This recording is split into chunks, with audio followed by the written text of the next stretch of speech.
उपमुख्यमंत्री एकनाथ शिंदे आणि अजित पवार यांनी आमच्या सोबत यावं, त्यांना एक नंबर खुर्चीवर बसू असं आवाहन काँग्रेसचे नेते नाना पटोले यांनी केलेलं आहे। नाना पटोलेंनी 15 वर्ष विरोधी बाकावरच बसावं असं प्रत्युत्तर महसूल मंत्री चंद्रशेखर बावनकुळे देत आहेत।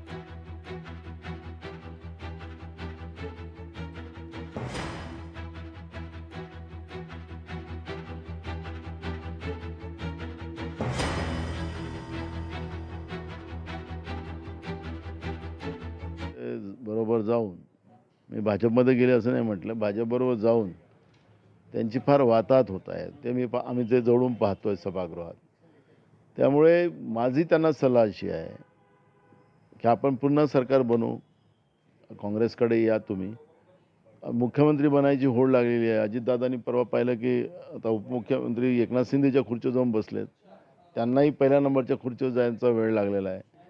एकनाथ शिंदेला वाटते की माझ्यामुळे सरकार आली, मला दुसऱ्या खुर्चीवर टाकण्यात आलं, त्यामुळे त्यांची खुर्चीची हौस आम्ही दोघांची पूर्ण करून टाकू। त्यांनी आता सध्या 15 वर्ष विरोधी पक्षाची भूमिका चांगल्या पद्धतीने राबवली। त्यांनी आता सध्या 15 वर्ष विरोधी पक्षाची भूमिका चांगल्या पद्धतीने राबवली। त्यांनी आता सध्या 15 वर्ष विरोधी पक्षाची भूमिका चांगल्या पद्धतीने राबवली। त्यांनी आता सध्या 15 वर्ष विरोधी पक्षाची भूमिका चांगल्या पद्धतीने राबवली। त्यांनी आता सध्या 15 वर्ष विरोधी पक्षाची भूमिका चांगल्या पद्धतीने राबवली।